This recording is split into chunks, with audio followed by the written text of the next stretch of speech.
Good morning. I am Beverly Francis Gibson, President and CEO of the Sickle Cell Disease Association of America, and I appreciate the opportunity to share briefly with you the work of the association. The Sickle Cell Disease Association serves as the nation's only volunteer organization working full-time on a national level to resolve issues surrounding sickle cell disease. And I would add that this is not just in the United States, it's actually universal. Our mission is to advocate for people affected by sickle cell disease conditions and empower community-based organizations to maximize quality of life, raise public consciousness, while advancing the search for a universal cure. Our members include 45 community-based NGOs across the United States. They represent 25 different states, and they assist patients in finding quality health care. We maintain a database of approximately 6,200 patients who are living with sickle cell disease and have been identified with sickle cell trait, and I will share more about that database with you in a few minutes. We also conduct community outreach, and we educate local communities about therapies and clinical trials and different efforts that impact their lives every day. Our members are direct service organizations, support organizations, and advocacy groups. For the 2018-2019 timeline, our focus has been on raising awareness about sickle cell disease, legislative advocacy, helping our CBOs increase their capacity to do what they do locally in their communities, build partnerships and collaborations, and I would add that my primary role is to ensure that the patients are a part of the conversation, not at the end of the conversation, but at the beginning of the conversation. So a lot of the work that I do is to help our patients understand what new therapies are out there. So this summit is very timely in terms of the conversations that we're having in the United States, but it's also helped them to understand what are some of the issues, the stigma that surround having a disease like sickle cell, because many of the patients that I work with are not the people that are sitting in this room today. Many of them are patients who are unemployed. Sometimes they're living on dire straits. Many of them are also working, but trying to juggle their disease, and how do they manage that with quality of life issues. Our community-based capacity work is involving a number of leadership academies that we perform in the United States, community-based health worker trainings, and we also have a sickle cell advocacy network that is across the country. We're also very involved in legislative efforts. As you can imagine, the work that we do has to have a legislative component in order to ensure that legislation is passed to help and support families living with sickle cell disease. Awareness, as I mentioned, is a big component of the work that we do. So a lot of what I do is trying to help the patients understand what clinical trials, what therapies, what programs are out there to benefit them. We also help with national blood drives. We provide information about bone marrow donations and where they could have that done in their local communities, and hydroxyurea education. There are a number of patients in the United States who will not take hydroxyurea. And so we're involved in helping them to understand the pros and the cons of that.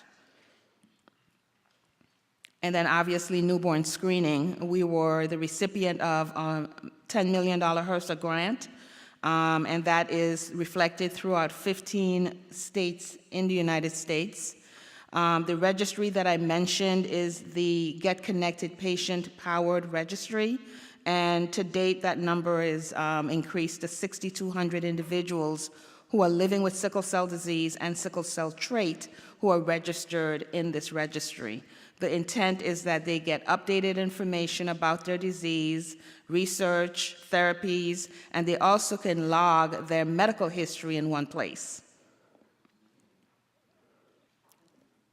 Children and adults are a part of this registry, and our goal is to increase that number throughout the United States and invite a network of support, not only for clinical research, but for the community-based organizations that are a part of it.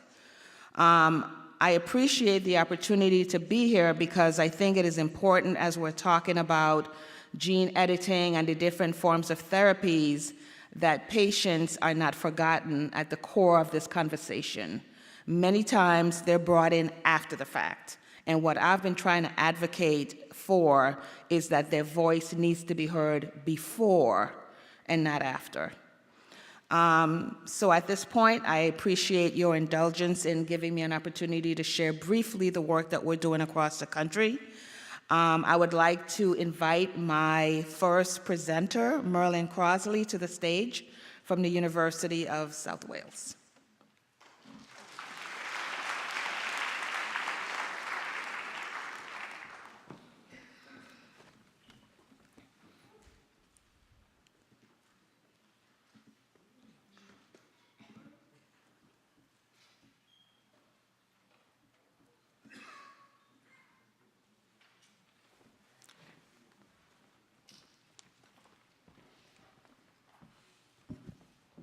Thank you very much, Beverly, and thank you, Matt, for organising this symposium.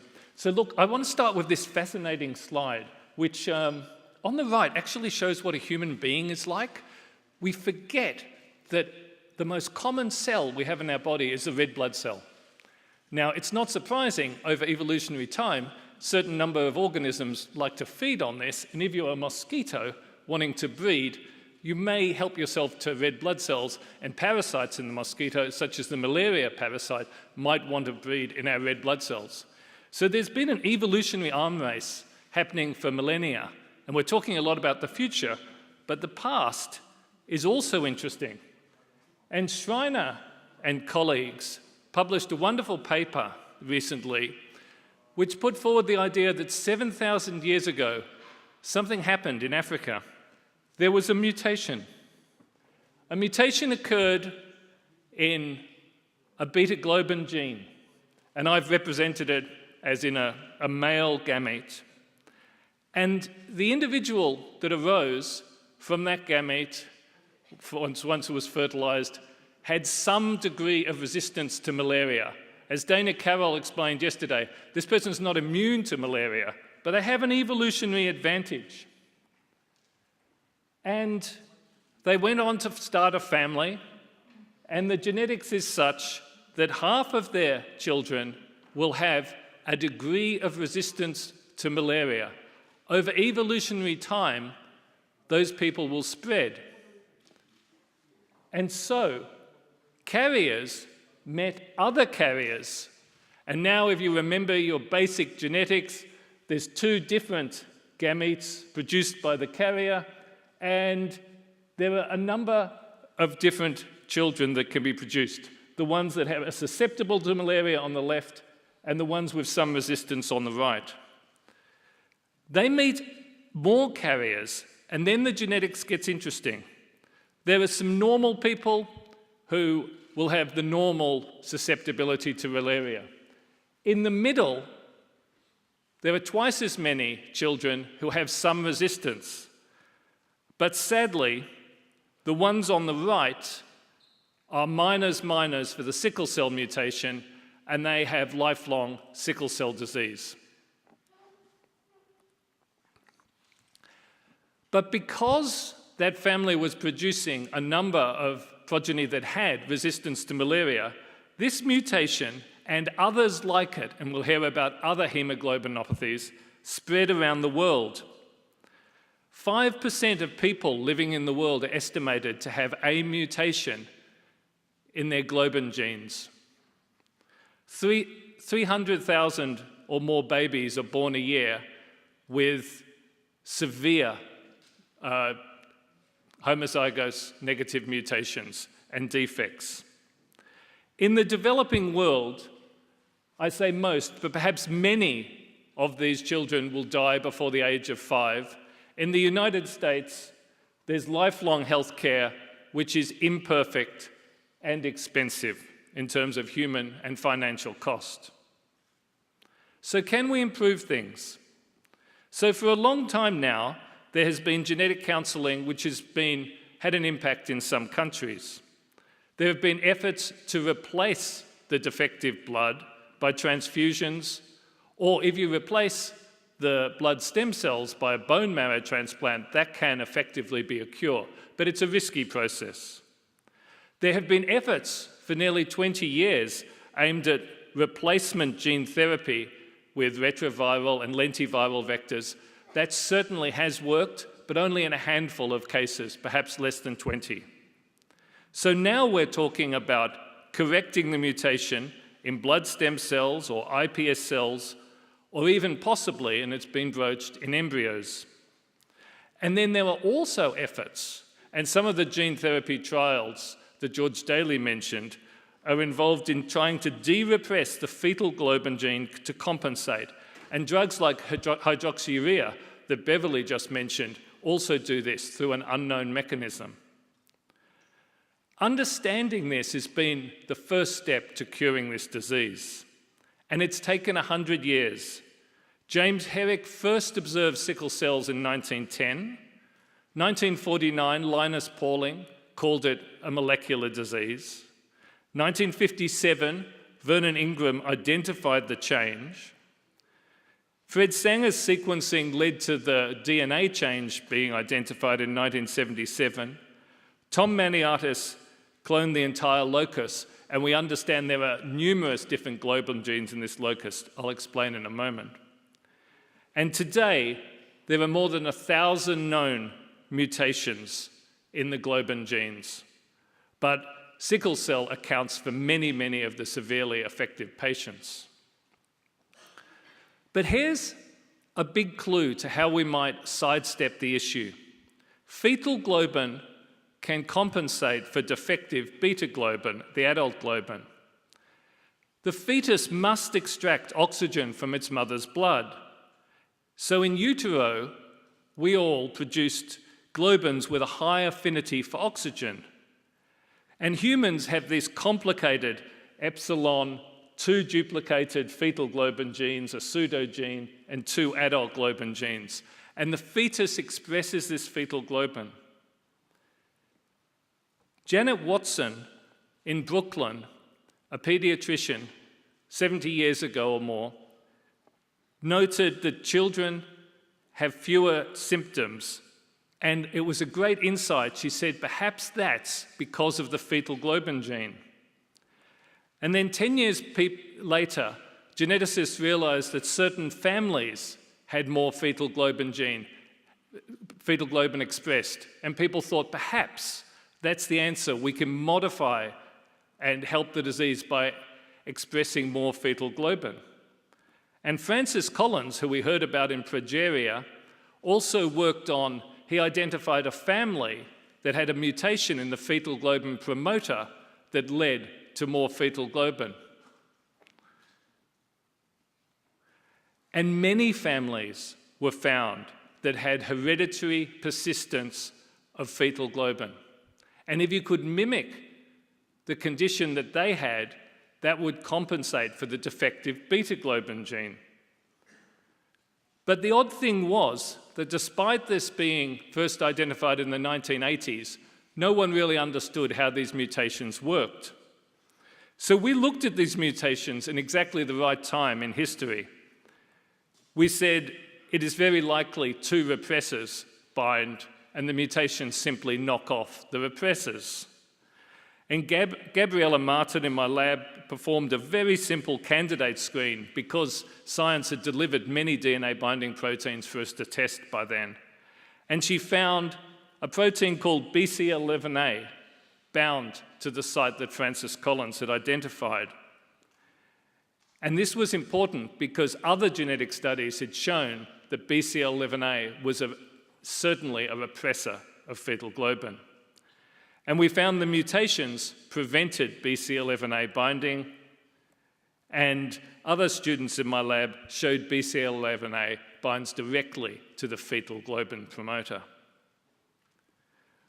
The upstream sequence Bika Wienhardt worked on, and she showed that that binds a protein called ZBTB7A LRF, and the mutations knock that protein off.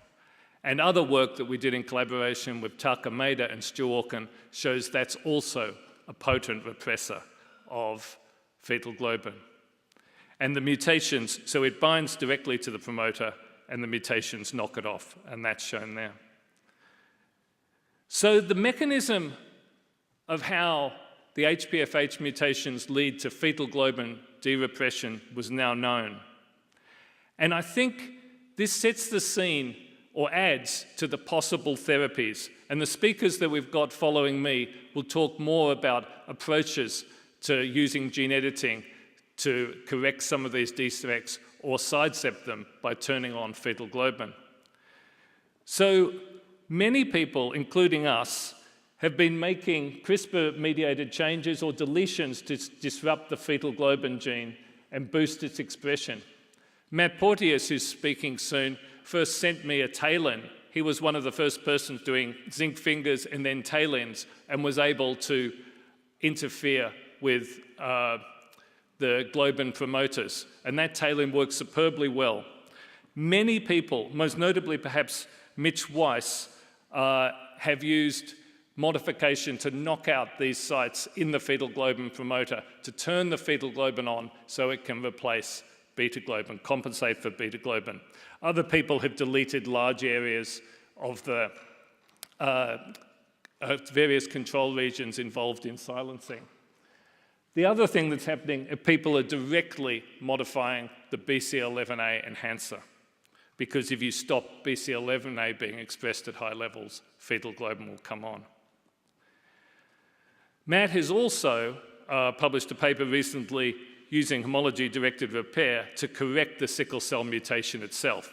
And that is the obvious strategy for correcting sickle cell. But of course, that won't work for the 1,000 other mutations.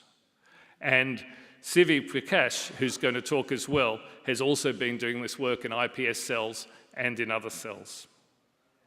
And Junji, who's coming, has used base editors. And I think George Daly showed one of his slides earlier today where Junji Huang has shown you can change these residues by base editors, and therefore you don't have to make the double-stranded breaks. So I'm very confident, and I know the clinical trials are happening, and I think there will be CRISPR-mediated therapies for blood. It's because this is a life-threatening, painful, lifelong, widespread, and economically costly disorder. There are inadequate and expensive current therapies. CRISPR therapies build on solid prior knowledge of the disorder, the gene architecture, of gene replacement therapy and strategies, and of blood stem cell transplantations. And blood is a well-understood system. It can be genetically manipulated, and it can be translated. So we're building on a very strong foundation of former work. And I'll just acknowledge the people in the lab who did this. Alistair Fennell began the project with me, and then there's Gabriella, Becca, Lou, Manon, and Kate in the lab who've all helped with this work. Thank you.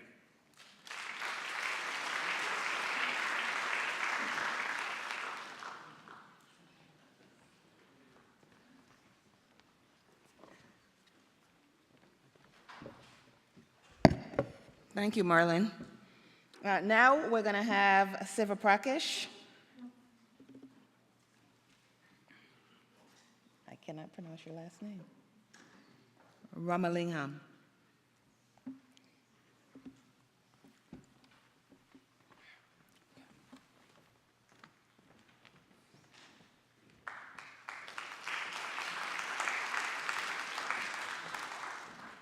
Thank you. It's an honor to be here. I'm going to talk about targeted genome editing approach for the treatment of beta thalassemia. Okay, so I'm going to talk about two stories. One is on generation of non-deletional HPFH mutations to reactivate HBF using genome editing approach, as Merlin spoke about, started the foundation. And the second approach we are taking is establishing isogenic parental and genetically modified iPSC lines for various beta thalassemia mutations. This can be used for disease modeling as well as for future drug screening. Okay, I'll start with types of anemia. So where this is the blood disorder session. So the anemia is caused by various this blood disorders. Increased in red blood disorder, red blood destruction can cause hemolytic anemia, thalassemia, and sickle cell anemia. Blood loss leads to iron deficiency anemia, and then if you can see in the left, decreased in red blood protection can lead to nutritional anemia, apellistic and macrocytic anemias. I'll be concentrating in my talk about thalassemia, especially on beta thalassemia. So this is the beta thalassemia global health burden. So not like sickle cell anemia, beta thalassemia is caused by several mutations, like more than 200 different mutations. So what is the pathophysiology? So if you see in the left, normal erythroblasts, which is the healthy cell which produces equal number of alpha-2 and beta-2 chains, but in abnormal cases, there is an increase in alpha globin levels, but decrease in beta globin. So that leads to the beta thalassemia. So it's a significant global health burden. There are around 60,000 babies born each year around the world. If you take in Southeast Asia, it's around 20,000. It's around 1/3 of the babies are born with sickle cell anemia in this. High mortality and morbidity. There are some anemia, pain, and early death, which leads to heavy burden for the patient care. These patients has to undergo regular transfusions and then hospitalizations. Not like sickle cell anemia, at least you have hydroxyurea and L-glutamine, but these people, the beta thalassemia, no other drug is available apart from the regular blood transfusion. So the estimated annual affected birth of these children in different regions of the world, as I said, mostly it comes from the Southeast Asia. Most of the chunk, it comes from India and Pakistan and Bangladesh.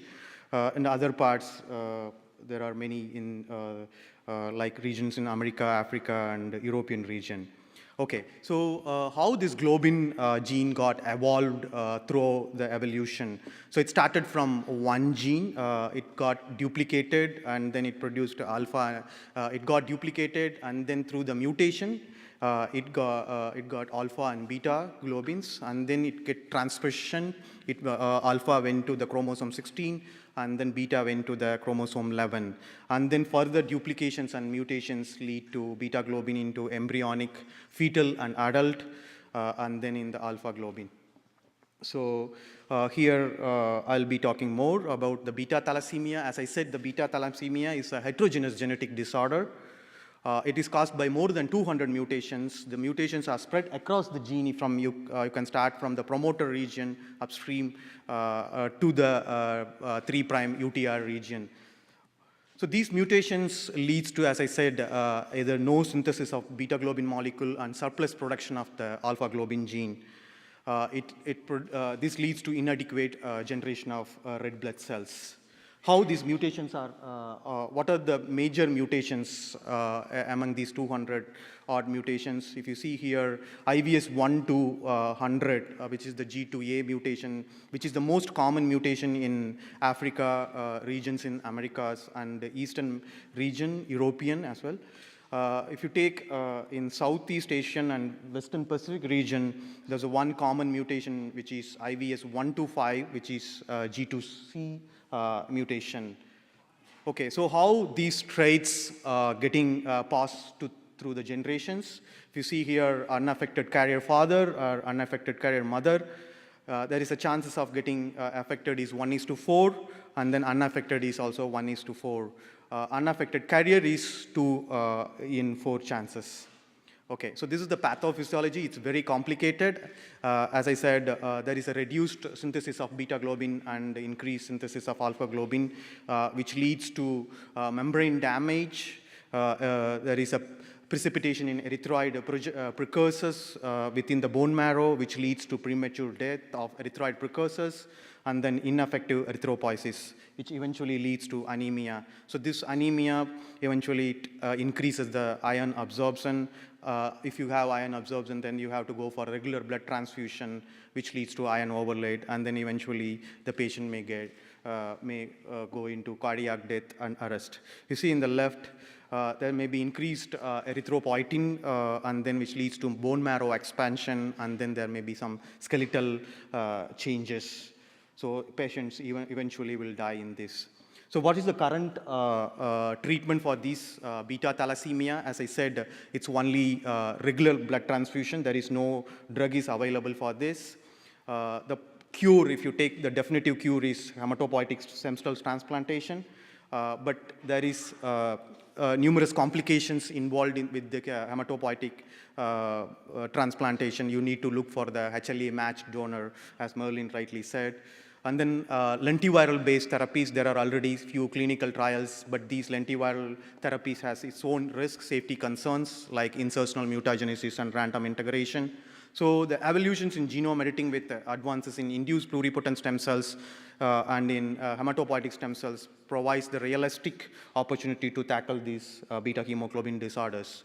So we are working in two different approach. One is take patients' hematopoietic stem cells, collect the PBMCs and purify hematopoietic stem cells, and then you can do the targeted genome engineering. The other one is take the somatic cells, either peripheral blood, and then make erythroid progenitor cells, reprogram them into human-induced pluripotent stem cells, and then do the targeted genome engineering approach. In the targeted genome engineering, you can have three different kind of things. One is you can correct the particular mutation, what Porteous did. The second one is targeted disruption in erythroid enhancers, that is the BCL11A site, and then you can create the beneficial HPFH mutations. So we are working on these two aspects. We are trying to recapitulate the HPFH mutations in patient cells, and then we are also trying to generate iPS cells with different mutations of the beta thalassemia for disease modeling and drug screening purpose. Okay, this Merlin already spoke, hereditary persistence fetal hemoglobin, a natural way to enhance the fetal hemoglobin. As we know that the fetal hemoglobin levels goes down after the birth, it's like 1%. And then there are some individuals, they have mutations in the upstream promoter region of the fetal hemoglobin. Those people have high levels of fetal hemoglobin. That's why it's called as hereditary persistence of fetal hemoglobin. And then this clinical symptoms of these people, clinical symptoms of the sickle cell and beta thalassemia can be alleviated with enhanced fetal hemoglobin levels with inherited persistent HPFH. Around 20% of the fetal hemoglobin appear to be sufficient to prevent the clinical crisis for both sickle cell and beta thalassemia. So hence introducing these beneficial mutations in human blood cells will be a right approach for these blood disorders. So these are the mutations you can see here with the different ethnic groups, the promoter regions. So we are interested in the promoter region of upstream -200. We want to change C to G, and we want to add C in the -200 position. So this is our hypothesis for generation of non-deletional HPFH mutations to reactivate the fetal hemoglobin. If you see here in the left side, that is the disease phenotype, where the BCL11A can inhibit and suppress the fetal hemoglobin levels so that the level of fetal hemoglobin goes down. So in the right, if you can use the genome editing approach, CRISPR mediated approach, to enhance, to modify these promoter region using the CRISPR, you can make the targeted double-stranded break and then provide the single-stranded oligonucleotide. So by homologous recombination, you can modify these base pairs so that you can inhibit the BCL11A, which is the zinc finger transcription factor, so that you can increase the fetal hemoglobin levels. Eventually, these patients will have mild or no disease phenotype. Okay, so this is initial results I'm showing here. So we in this human erythroid progenitor cells, we have in the right you can see the wild type. We got both monoallelic and biallelic mutant, HPFH mutant cells, and then the PCR shows that the gamma globin levels has gone up almost like 30 to 40%. There is no change in alpha globin. At the same time, the BCL11A, which is the negative regulator, the levels of the BCL11A also gone down almost like 50 to 60%. This is at the protein level. The protein level also, the gamma globin has gone up. The alpha globin, there is no change in that.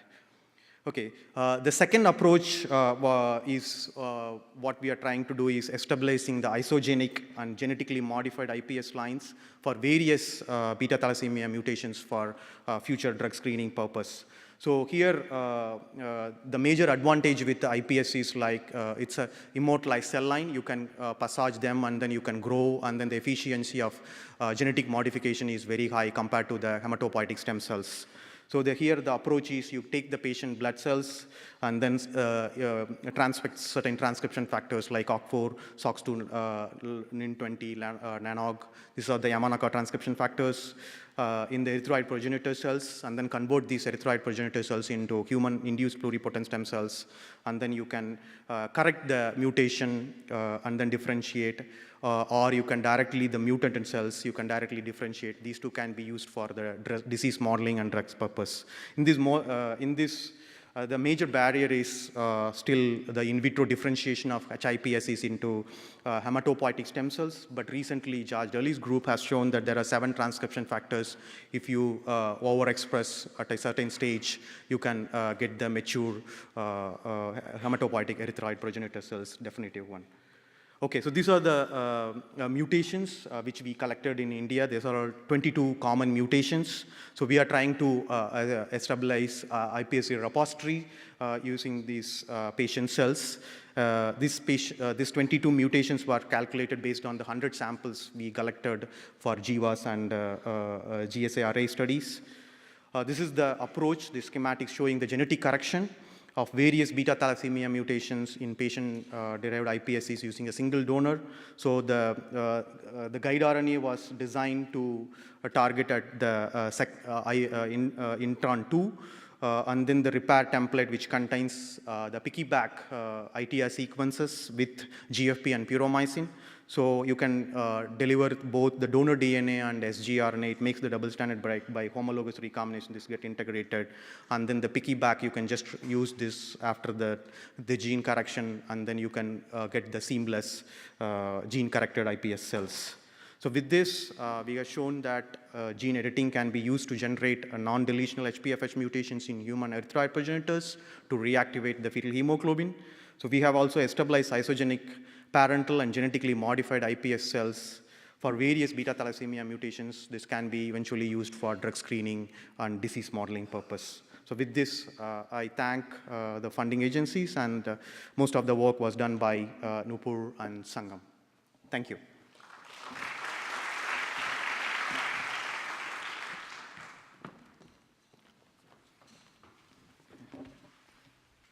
Next, we have Matthew Porteous.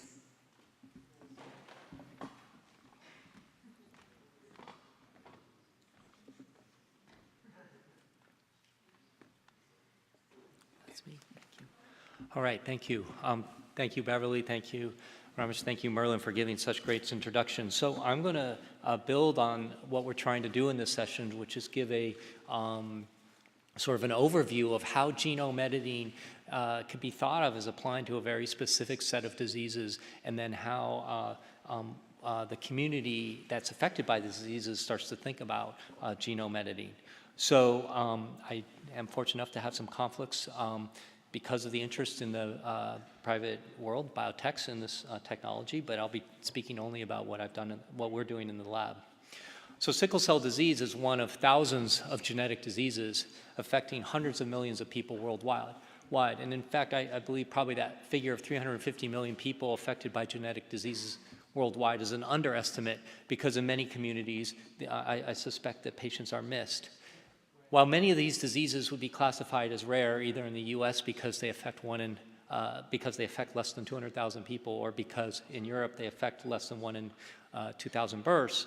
The reality is each of these patients usually affects a much broader community of people because of the severity of the illness.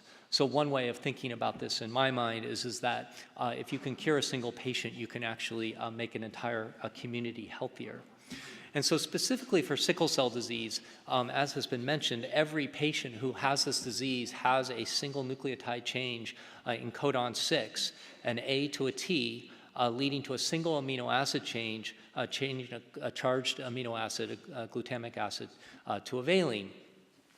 Which results in the red blood cell adopting a sickle cell shape when it's in the deoxygenated state, because the sickle globin polymerizes. And Merlin explained very nicely about the evolutionary advantage of having a sickle cell trait, where you have one copy of the hemoglobin A gene and one copy of the hemoglobin S gene. But when you have two copies of the hemoglobin S gene, you have a sickle cell disease. And as was mentioned, in many parts of the world, the average lifespan for somebody with sickle cell disease is only in the single digits. In the United States, where we have a little bit of a better healthcare system, the average lifespan is in the mid-40s.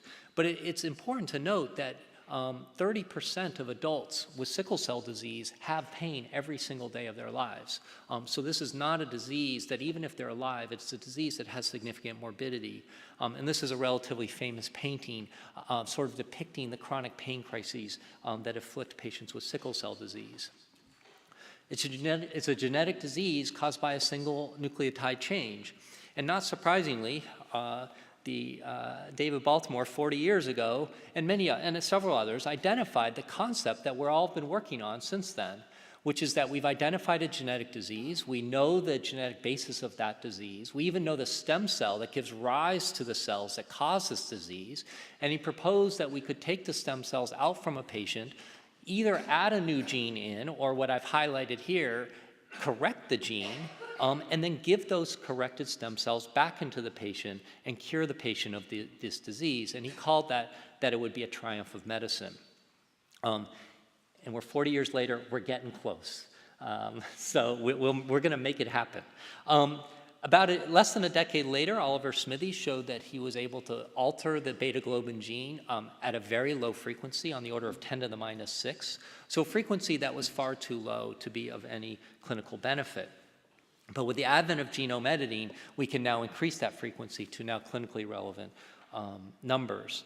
Now there's two, as Merlin has outlined, there's actually probably two approaches that genome editing is going to lead to impact for these diseases. One of which is to use the idea that the engineered nuclease will make a break. That break can then be repaired in a mutagenic fashion, leading to the inactivation of a gene or a genetic element. What's not depicted here is if you make two breaks, you can make a defined deletion and recreate those hereditary persistence of fetal hemoglobin deletions. And in this way, we can recreate HPFH either by modifying the globin locus itself or by knocking out the erythroid-specific enhancer in the BCL11A gene. And I'm not going to go any further in that, but these are now in clinical trials, both in the United States and Europe. What I'll focus on is really what on paper is the ideal solution, which is if every patient has a T that's pathologic, why can't we convert that back to an A? And so to achieve this, we have to activate that homology-directed repair homologous recombination pathway. So again, you create the break using your engineered nuclease of choice. I will describe that we use the CRISPR-Cas9 nuclease. And simultaneously, you provide a nucleic acid that can template the repair of that break. And people have used single-stranded oligonucleotides to template the repair of that break, and Jacob Korn and his colleagues are showing high efficiency in converting that T back to an A using single-stranded oligonucleotides. Or you can use non-integrating viral vectors to template the break, or template the repair of the break. And that's the system that we use. So the system that we're developing is to purify CD34 positive hematopoietic stem and progenitor cells, then culture them to get them cycling. We've heard that cycling cells are more prone to the HR reaction. And then deliver the Cas9 nuclease complex as an RMP, as a ribonucleoprotein complex, where we take purified Cas9 protein, complex it to a guide RNA, which tells the Cas9 where to make the break, and then immediately following the delivery of the RNP complex, transduce those cells with a non-integrating viral vector that can deliver that repair template. And it's important that we're using a non-integrating vector because we don't need this vector to stay around. As the cells divide, we want the vector to go away. And so the idea here is that instead of using corrected cells from somebody else as an allogeneic transplant, we will correct the patient's own cells, working towards what Beverly described as a universal cure. Now, what we do know from allogeneic transplants, however, is that certain patients will develop what we call mixed chimerism, where the full donor blood cells don't take and you only get partial stem cell engraftment. And what we've learned for different genetic diseases of the blood is different levels of donor chimerism can lead to different cures. And for sickle cell disease and beta thalassemia, that magic number seems to be about 20%. If you can get 20% of the hematopoietic stem cells to be corrected, you can cure that disease. So Danny Dever and Joe Camarena in my lab designed a donor vector to correct the sickle cell mutation. And the donor vector is shown there. We have the key features, of course, that we convert the T back to an A. There's several other bells and whistles in the donor vector that enhance the frequency and specificity, or enhance the frequency of the gene correction process. And when we obtain CD34 cells from sickle cell disease patients and put them through that genome editing process I described, we are on average able to correct 60% of the genes. So not just 60% of the cells, but 60% of the genes are now corrected, high above that 20% threshold that I described. Now, going a little bit into the weeds, we think one of the reasons we're able to achieve such high frequencies of correction is that when we deliver the genome editing system through this method of RMP and AAV6 and look at the gene expression changes in the CD34 cells, we find that the cells are not perturbed significantly. The volcano plots are quite small. Now, there are some perturbations in the gene expression profile, which tells us there's probably room for improvement, but we're not causing massive changes in the behavior of these cells. And just again, because it's been of recent concern, we do see a mild activation of the p53 response, but we consider this an appropriate activation of the p53 response because we've created two breaks in the genome of a stem cell. An activation of p53 gives that cell time to repair that break, but once the nuclease is gone, the cells go and proliferate normally, and that p53 response also disappears with time. So after we've taken these hematopoietic stem cells through the gene correction process, do they retain the properties that we need them to retain? Namely, do they differentiate into red blood cells that make the non-pathologic hemoglobin A, and do they retain their stem cell properties such that they could reconstitute the hematopoietic system of a patient for the rest of their lifetime? So we take our corrected sickle cell disease CD34 cells and differentiate them into red blood cells in culture and measure the percent of hemoglobin S versus hemoglobin A. And of course, the uncorrected cells essentially have entirely hemoglobin S, whereas our corrected red blood cells, or red blood cells derived from our corrected stem cells, now have over 90% hemoglobin A.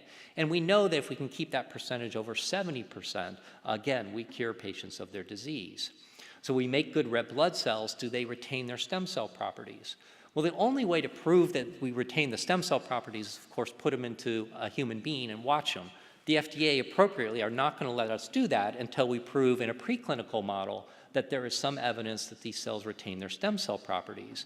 So the best model is to take human cells and put them into an immunodeficient mice that is engineered to accept human cells and ask how long do those corrected stem cells live. And what we find is that our population of cells going into the mice have a ratio of about 50% allele correction, 40%, about 35% indels, so we've created a beta thalassemia allele, and about 5 to 10% of the alleles are unmodified. But after we take this population and put it into mice, our ratio of correction to indels to unmodified remains the same, showing that cells that had undergone the correction process retain their ability to, at least in a mouse model, reconstitute the hematopoietic system. Now, it's come up multiple times about the importance of potential off-target indels, and Peter Marks, who's the head of CBER at the FDA, at a symposia on the CRISPR technology, or gene editing technology in general, said we don't want off-target events leading to serious adverse events. And again, that was raised yesterday, that off-target indels per se may not be the problem. It's only if they occur in the wrong cell at the wrong time. And so I think that's an important caveat as we think about the risk-benefit ratio of genome editing for different diseases. Nonetheless, we have looked at the specificity of the guide RNA that we're using for our gene correction for sickle cell disease. We have used 3 different methods to identify potential off-target sites, including bioinformatic methods and in vitro methods and cellular methods. And what we find, looking at these range of sites to identify different ways, is that only 2 sites in CD34 cells, again, the importance of looking at indels in the cell type you care about, have off-target indels. One at site 1, it's relatively high at 16%, although this site is 95,000 bases from the nearest gene and is of no known functional significance. And our second site has a low frequency of indels of 0.15%. We were pretty pleased with this profile, and then we began collaborating with IDT, who was one of the many groups that have looked to develop a Cas9 that has higher specificity. And this is a single amino acid change. It is commercially available. It's easily commercially available.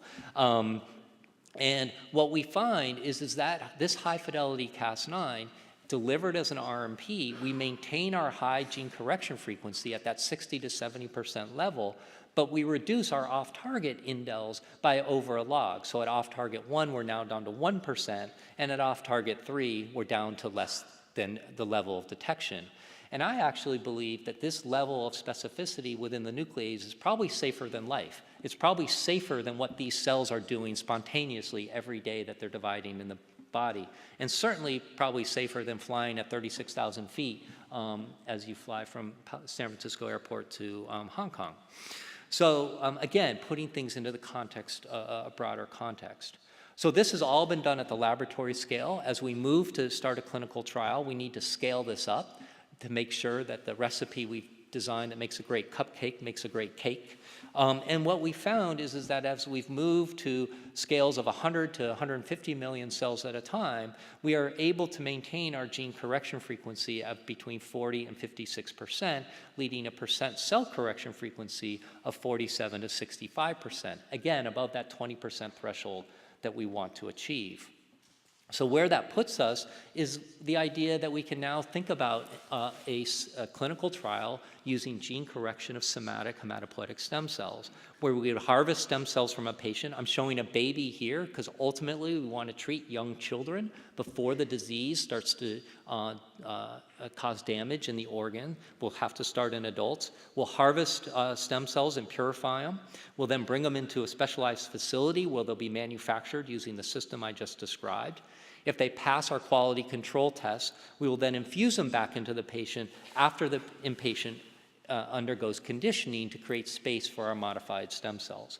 And we're moving to get all of our reagents in place and our safety and toxicology studies completed so that hopefully we can start this study in the latter part of 2019. We'll keep you updated. So to end, I just want to say a couple broader issues that might be of interest to people. Again, this has been raised, the importance of equity and distribution, or the overall concept of justice. So I show here a picture of the hospital I work at Stanford, the Lucile Packard Children's Hospital. And of course, I'll be thrilled if we're able to cure a handful of patients at Lucile Packard Children's Hospital. But clearly, as a community, that is not going to be a success, and we have to figure out a way of getting these cures to other patients all over the world. I'll point out, though, that this issue of justice around high technology therapies is not limited to genome editing. It affects all of medicine, but perhaps we can set a standard in genome editing that this is an important goal and that we're not simply interested in curing patients in the United States and Europe. Second thing I want to say, which is perhaps going to be a little bit more provocative, is that genome editing to cure diseases using somatic stem cells is an anti-eugenics program. And what do I mean by that? Well, the eugenics movement in the early 20th century in the US was, and in Europe, was about clearing or making the gene pool better by eliminating people who had genetic defects. And what I'm proposing here is that we're going to cure people who have sickle cell disease, not because it's a genetic defect, but because they're human beings and they deserve all the rights and responsibilities and value that we should confer on every human being. I thought the quote yesterday shown by Dr. Xu was fantastic.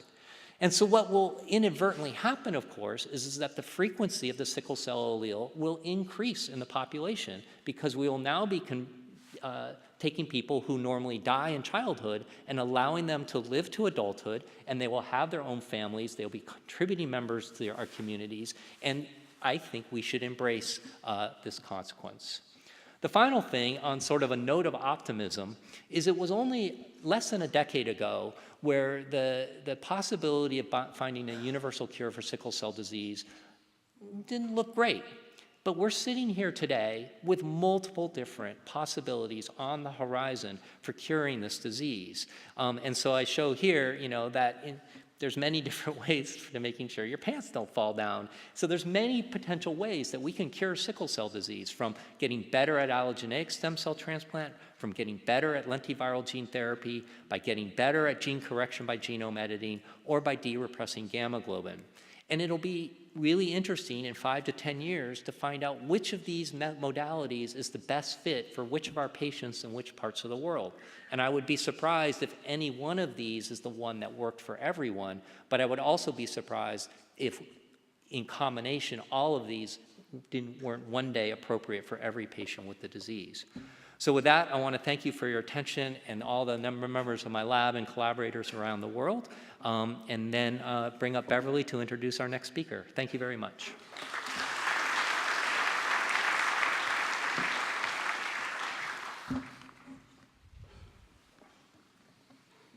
So think about your questions, very thought-provoking. Next, we have Jinju Hua.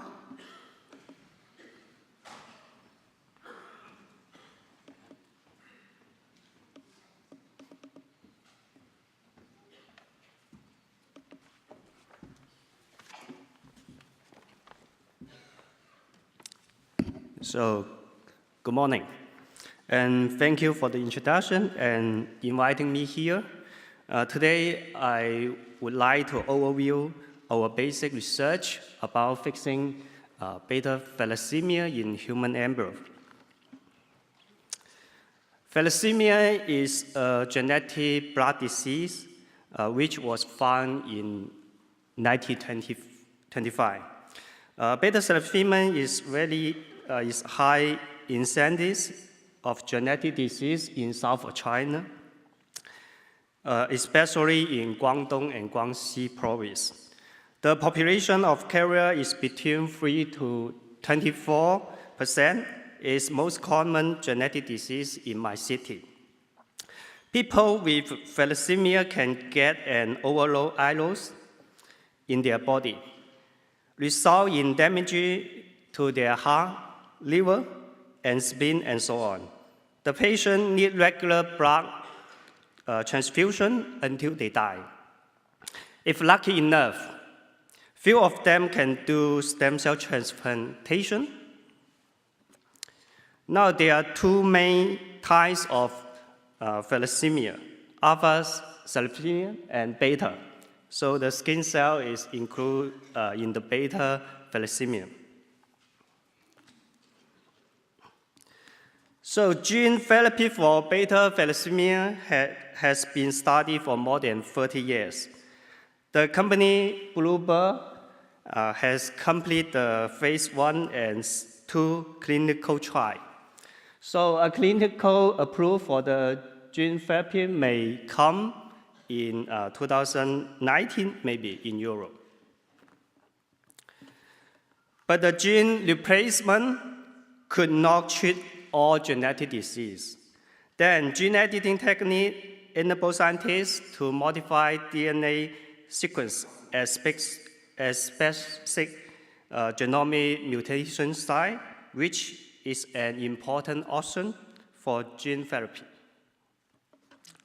So for beta thalassemia patient, we can isolate the CD34 positive stem cell and modify the mutation site. After that, expansion of collected stem cell and do transplantation.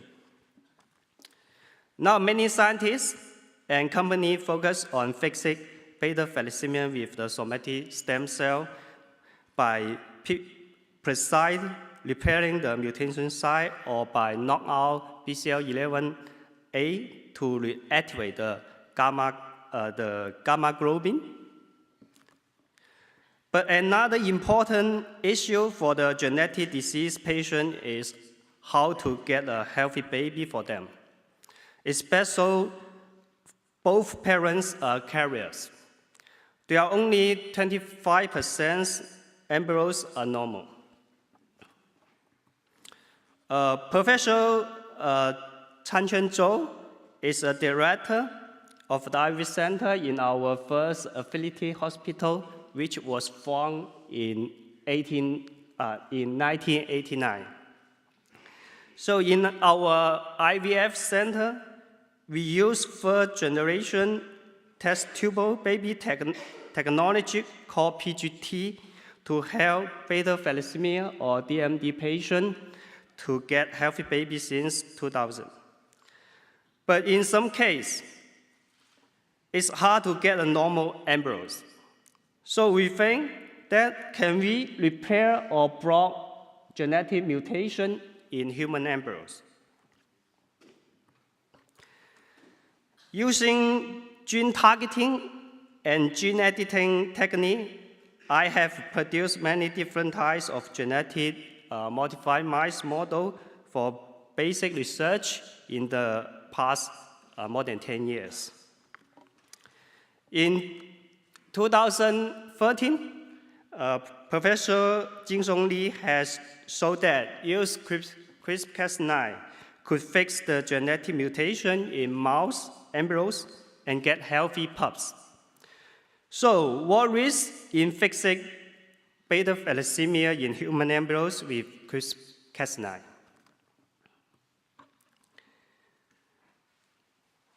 So, we start our study about 2014. At the beginning, we used the cell model to screening the best RNA and also the single-strand DNA to repair the mutation size in cells model.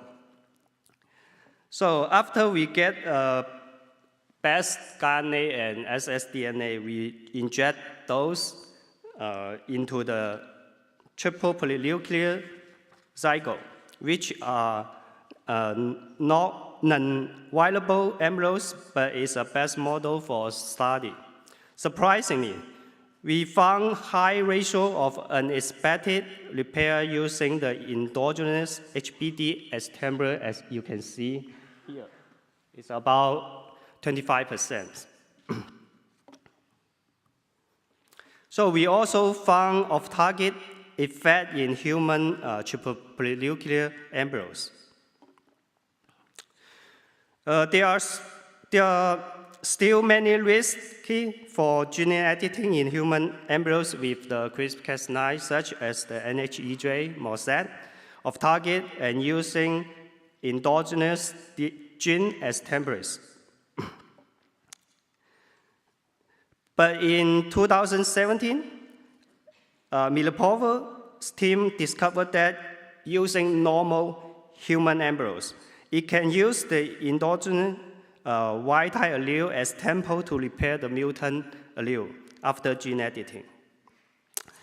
But the NHEJ MOSAT off-target problem did not solve yet.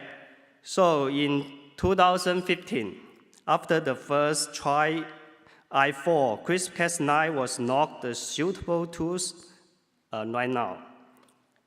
So in 2016, David Liu has published a paper. It's about the cytidine base editor, which can change the CG to TA specifically. So we also first test the base editor in the mouse embryo. So we found that we can generate homozygote founder mice with base editor, which means 100% editing effects in mouse embryo. So we know beta thalassemia most caused by point mutation, there are more than 100 mutants in HBV genes. So can we repair beta thalassemia in human embryos with the base editor? So we checked the hospital. So we found that there is a mutation in minor 28 in HBV genes, which is the top 3 mutation in beta thalassemia in Guangdong, and also a potential target site of the BE system. So again, we first construct a cell line have this mutation. So we screen the best guiding to see which one can mediate the precise repair of the HBV minor 28 in cells. After that, we also isolate the skin fibroblast cell from homozygote minor 28 mutation patient. So we try this system in the fibroblast cell. So in our result, as you can see here, about 20% homozygote cells are repaired to heterozygote or even wild types. But there are still some unwanted repair.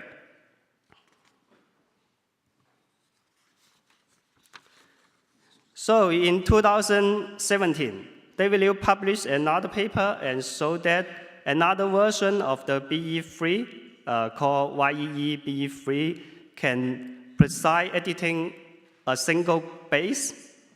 So we used this base editor and construct a homozygote human embryo. After inject the YEE-BE3 into the embryo, we found that about 20% plasmid cells has been repaired to heterozygote and wild types. And in this experiment, we did not find any off-target. So this is the first study which is a proof of principle that the base editing technique can use to correct disease mutation in human embryos. So now, David Liu has published another ABE system which can change AT to GC. So as he showed us yesterday, combine the CBE and ABE system, maybe we can repair more than 50% point mutation size. But now, also yesterday, Professor Yang Hui has published a paper on the BioVis and showed the off-target of the base editor. So there are still lots of questions to do. So here I want to say what I have done is under the guideline of China and also consists with the guideline by the NAS. So here I also want to post an official statement, which is from our Committee of Gene Editing, Genetic Society of China, Chinese Society for Stem Cell Research. So we strongly condemn any application of gene editing on human embryos for reproductive purpose. Such intervention is against the law, regulation, and medical ethics of China. So thank you, and that's all. Thank you.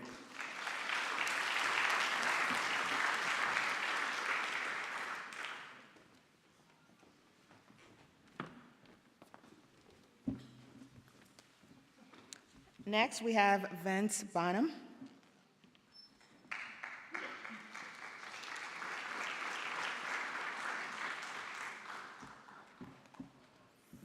So good morning, everyone.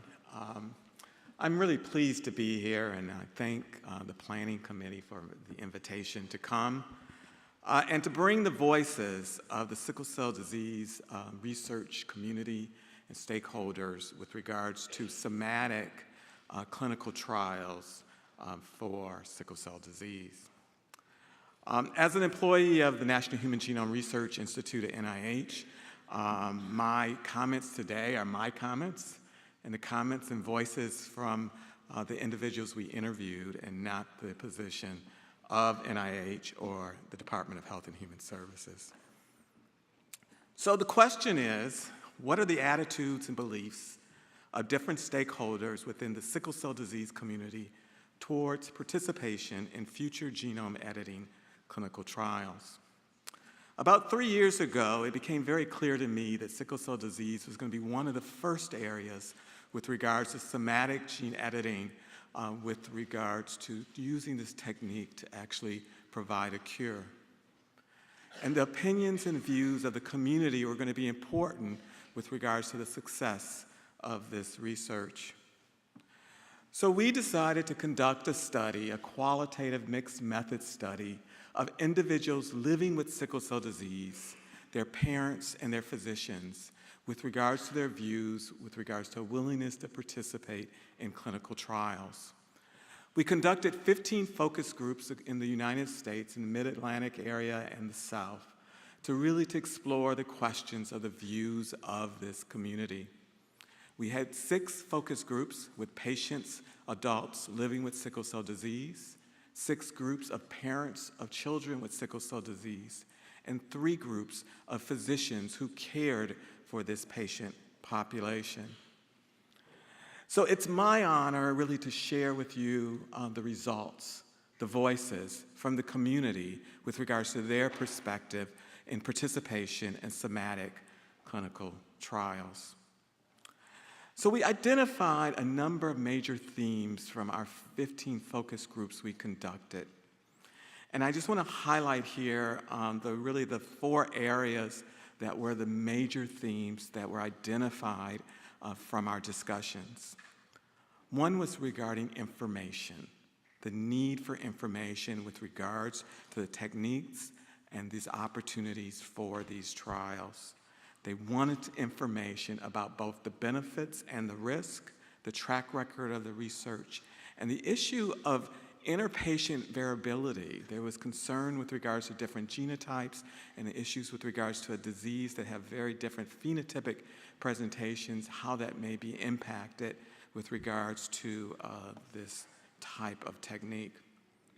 The issue of concerns, of uncertainty, of risk, the intent for transparency with regards to the whole research process was articulated, and the issue of trial burden, how would this actually impact their lives on a day-to-day basis, and the issue of equity and cost and access that has really been a theme over the last 2 days. There were 2 areas that were both motivators and mediators with regards to a willingness to participate in clinical trials. And with regards to motivators, where it's really the reducing the suffering of this disease that we've heard so much about this morning, but also issues of autism and shortcomings of the few treatments available were highlighted. And finally, there were areas of mediators. For some individuals, it promoted their interest in participating in clinical trials, and others, it was really a barrier with regards to the participation in clinical trials, with regards to the capacity to manage their disease and issues of religion and spirituality. So I'm going to share with you a few quotes, the actual voices from those participants in that focus group. And I know they would be pleased and honored that I'm presenting what they had to say to this audience and to the journalists that are here in this room, the voices from the community with regards to participation in clinical trials, somatic clinical trials for sickle cell disease. It's exciting. It's what I've been waiting for. I'm very optimistic. It's another possible option for sickle cell patients, and unfortunately, we don't have many. This was a major theme across the 15 groups, an issue of optimism. It was a major theme with regards to their excitement about what is happening with somatic gene editing for sickle cell disease. Show me every animal that died and why. There's a saying, there's proof in the pudding. I want you to show me evidence and your findings and your results, whether it was 25% or 50%.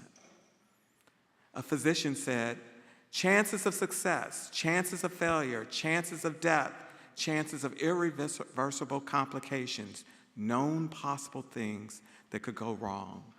They wanted as much information possible to help them being informed in making decisions whether to participate in a clinical trial or recommend to their patient to participate in a clinical trial. We asked with regards to what you want to share with the research community. We asked the question. We will share with the research community your findings. And they gave us a number of pieces of information that will be important, I think, as we go forward with clinical trials. Scientists and researchers should want to do this to help patients, to help people, to see them as people and not as science experiments. Keep the patient first. We need a seat at the table. When these clinical trials are going on and you've got the researchers setting up the protocols, setting up how it's going to work, people that have sickle cell need to be involved in every aspect of the trial. The issue of equity came up throughout the focus groups. And this came up in a number of ways, both from the perspective of equity and access for the individual, but also for the broader sickle cell disease community globally. To have the sickle cell population move this forward and then not have this available for them equally would be extremely traumatic to the community. If this treatment becomes available to the public, will it be available to everyone equally? I'm not rich, but I qualify. I have sickle cell. I struggle with it daily. I don't want the reason why I can't get it done is because, oh, your insurance, or you don't have the money. So this question about equitable access was an issue that I think is important as we go forward with regards to how do we address this issue and thinking about it both in high-income countries but also in emerging countries. So the National Academies of Science report from 2017 identified 7 principles for human genome editing. And I would just like to talk for a second about fairness and argue that the fairness principle actually needs to go further and really to be further to explicitly focus on the issue of health equity. And health equity meaning social justice in health, where no one is denied the possibility to be healthy for belonging to a group that has historically been economically or socially disadvantaged. You heard from Matt, you've heard from others. When we think about the global impact of sickle cell disease, we really are not thinking about the United States or Europe. We're thinking about sub-Saharan Africa and India. This cartoon from Peel and his colleagues identifies from the perspective of what the burden will be for this disease between now and 2050. And thinking about the context that 300,000 individual births annually of individuals with sickle cell disease. So our study was a mixed method, so we had a number of survey questions that we asked our participants. And one of the questions we asked was, if equal access to human gene editing cannot be provided to all, it should not be approved for clinical medical practice. I think it's interesting here to look at this data where you see that over half of the patients agreed with that statement, and slightly half of the parents and physicians agreed with that statement. Clearly, that's not going to happen.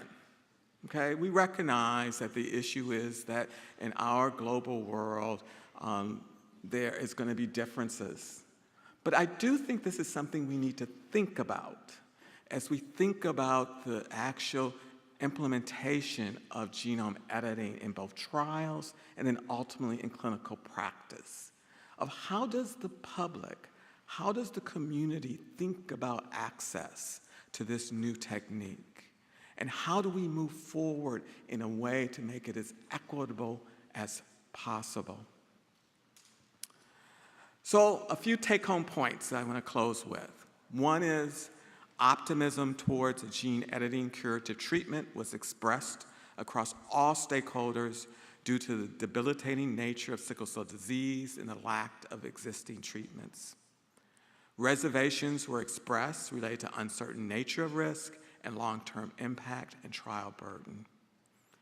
Apprehension was related to equitable access to future clinical treatment and trustworthiness of the research enterprise. The issue of transparency was expressed. And finally, stakeholders can inform the development of models of engagement whereby both the patient and the research community benefit. So I've talked about sickle cell disease, but my colleagues across the United States and across the world are engaging patient populations for a number of different diseases that can benefit from somatic gene editing. And the engagement of the disease patient communities is going to be an important part of how we move forward, both trials and then ultimately treatment. And so I encourage us to bring to the table various disease patient populations to be part of the discussion of the integration of genome editing in both research and then ultimately in care. I would like to thank all the patients, parents, and physicians who graciously offered to participate in our CRISPR clinical trials. And I want to highlight my study team, and I want to highlight in particular one fellow that was in my lab, Anitra Prasad, who was a post-baccalaureate fellow who worked with me in developing this study and who's now a medical student at University of Pennsylvania, Perman School of Medicine. Thank you.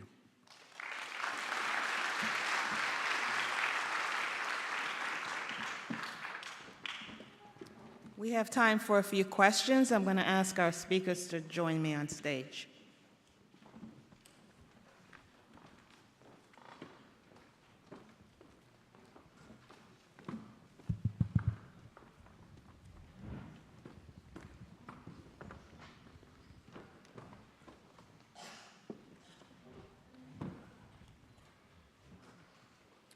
So we have about 10 minutes. We have a question. Good morning. I wanted to thank all of you. This is Jennifer Doudna from University of California, Berkeley. But I have a question for those of you that are anticipating or contemplating future clinical trials to treat hematopoietic disease. And I'm wondering, sort of thinking about this in the context of both the science of what you're doing as well as this issue of equity and access, and wondering if we can already start to contemplate a time when you won't have to do a bone marrow transplant for delivery, but in fact can actually deliver the gene editing tool directly into the patient by an injection or even orally. Is that really far out there? How far away are we from that sort of delivery mode?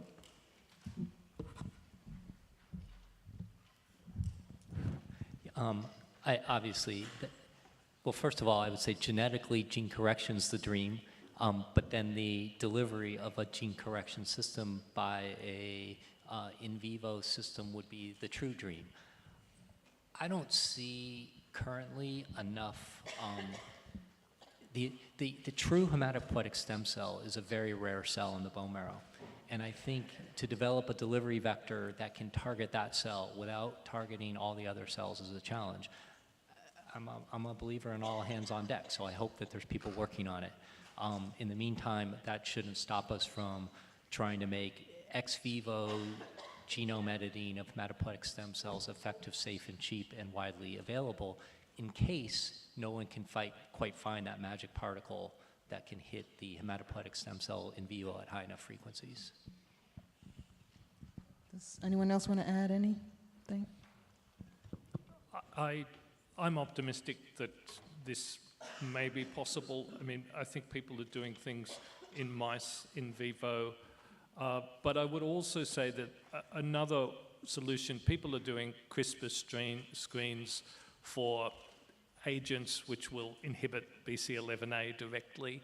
And I think CRISPR is accelerating the pace of research. You know, Gerd Blobel recently did one which identified HRI, a kinase. So I think it could come from any direction. But I'm optimistic. But Matt's right, it's not going to happen overnight.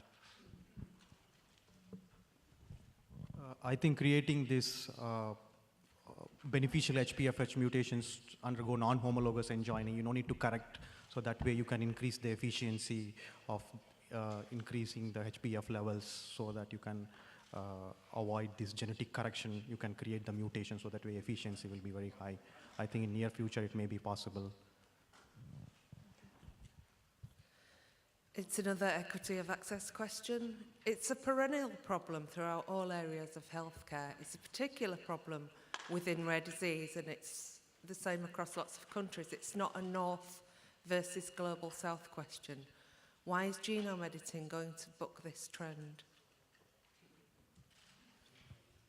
Can you repeat the last part of your question? Why is genome editing going to buck the trend of access to healthcare not being equal? Vince? So I'll start. I know yesterday there was some conversation about this and say, can this be a model? Can we use this new technology as one way to actually start to change that paradigm, and so that we are really thinking about upfront, how do we make it actually available to more individuals? So it's not different than many other technologies and treatments that come to market, but I think the question is, can we do something different? And thinking about it as a cure, and from a perspective of a cure, and thinking about where the burden of the disease is, that we need to recognize from an ethical perspective that it's important to recognize where the burden is, and how do we make sure that those populations too benefit from the excitement of this new technique. Okay. Sir? I'm afraid I'm going to harp on the same point and ask a very similar question, but maybe in a somewhat more focused way.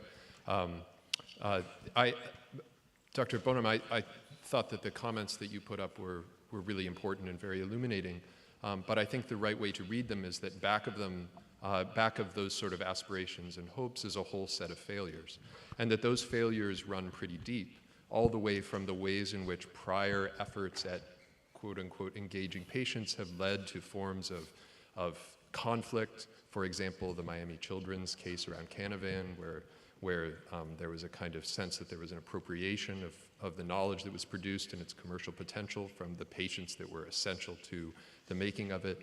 But there are many other instances that one could cite chapter and verse. And so my question is, these are hard problems because the apparatuses are massively entrenched, and yet one way in which the can gets kicked down the road is to say these are hard problems that extend beyond the particular research area that's under discussion at the moment. So I wonder if those of you who wish to would speak somewhat more specifically to the strategies that you think are worth employing, and maybe that you are employing, in attempting to break out of what are fairly entrenched practices in the pathways of translation that do push important, powerful new knowledge towards extremely valuable applications, and yet at massively high prices that have built into them a regime of inequity that it shouldn't surprise us comes out the other end. And Matt, not to put you on the spot, I wonder if I could ask you specifically to comment on your own thoughts about the ways in which you're approaching your research in an academic setting versus in collaboration with industry and so forth. Yeah, we could probably talk for days on that question, right? That's not as simple. So a couple of thoughts. The lifetime, so first of all, a human life can't be reduced to a dollar amount. But there's a lot of pressure around saying that something's too expensive. And I think Vince would comment on that. I think the patient's perspectives are, don't try to put a dollar amount on the quality of my life. Nonetheless, that is in the US, the model that we work under. Is this cost effective? And the reality is the lifetime cost of care for patients with sickle cell disease far exceed any sticker price that a curative therapy will entail. So I think that the economic benefits, and again, I'm going to say this is not about economics, this is about saving people's lives, still are justified, even though the high upfront sticker prices make people gasp. It's because they don't sit and watch somebody come into the hospital every week with pain crises, or come into the hospital every month for blood transfusions, sucking up hundreds of thousands of dollars a year just to maintain a not always so good quality of life. Beverly, this is really your domain too. Yeah, I was going to actually add that one of the things that we've also been doing is bringing patients to the forefront and having the ones who have been brave enough and courageous enough and have survived, have them come and share their stories and have them serve as the role models for others, because they can at first hand answer a lot of the questions about why they decided to actually do it. And if they didn't do it, why? But a lot of the conversations have to be patient to patient, because they're going to trust each other before they trust institutions. Vince? I would just want to add to this issue of how do we break this cycle. This is a larger issue, as you know, with regards to new technologies, and we're thinking about it, some of the issues around genomic medicine and the need for some models. And I argue with regards to curative gene therapy, gene editing, that we too need models and really need to approach how do we think about new models and bringing different parts of the community together to help us in identifying those ways and going into this with this recognition that this is a problem and this is an issue that we need to address. Thank you. Thank you very much. My name is Jiang Tianze, and I'm from the United Nations Office of Geneva. But this question only represents myself. I want to address this question to Mr. Hung. You actually last your slides, you show us a collective condemnation of Mr. Jian Kuihe's experiment because it is violated law and ethics. I would like to ask, what kind of law and ethics do you refer to, and is there a kind of standard? I also wanted to ask this question to the other panelists, that do you think like there is a normal standard, or do you think there's a kind of standard in terms of evaluation of this kind of law and ethics? So yeah, thank you very much. Thank you. I think yesterday Professor Chiu has already, and also Professor Zhai, also told us the laws or regulation in China. So in a simple sentence is you must finish your embryo experiment within 14 days. So you can put them in vivo. So that's the basic regulation in all over the world, I think. Yeah. Thank you. Hi, I'd like to engage with a couple of points that, Matt, you made towards the end of your talk. So first of all, you said that somatic gene editing for sickle cell is anti-eugenic because it's going to increase the frequency of the allele in the population. And I just wanted to probe what you meant by that claim, because I think we know that, ethically speaking, the argument that it's eugenics, therefore it's automatically bad, has been criticized as being philosophically sloppy. And I just wanted to check that we're not doing the same thing in reverse by saying it's anti-eugenic, therefore it's good. The other point, though, is that I think this brings up an issue about relative costs and risks in relation to somatic versus germline editing. So if we do somatic editing and we are needing to fix the same problem again in every generation, I'm aware that your prediction, and I think this is true, is that the costs will come down, but nevertheless we are committing to that cost in every future generation. The other point is about relative risks. Now, if you do germline editing, yes, I think the risks are going to be greater to begin with and less well characterized, of course, than they currently are with somatic editing. But you do it once, and if it works, if those risks don't manifest, then you've fixed the problem. If you do somatic editing, you have to do it over and over again. Even if the risks are, let's say, 10-fold less, after 10 generations, you're at the same level of risk, and then you have to keep doing it. Moreover, bone marrow transplantation itself isn't a procedure without risks. It involves suffering. Is it sensible to say, let's continue to expose every generation to risk and suffering, rather than let's just do it once? Yes, great. I mean, you know, thank you for the comment. I don't think there was a question there. Okay, fair enough.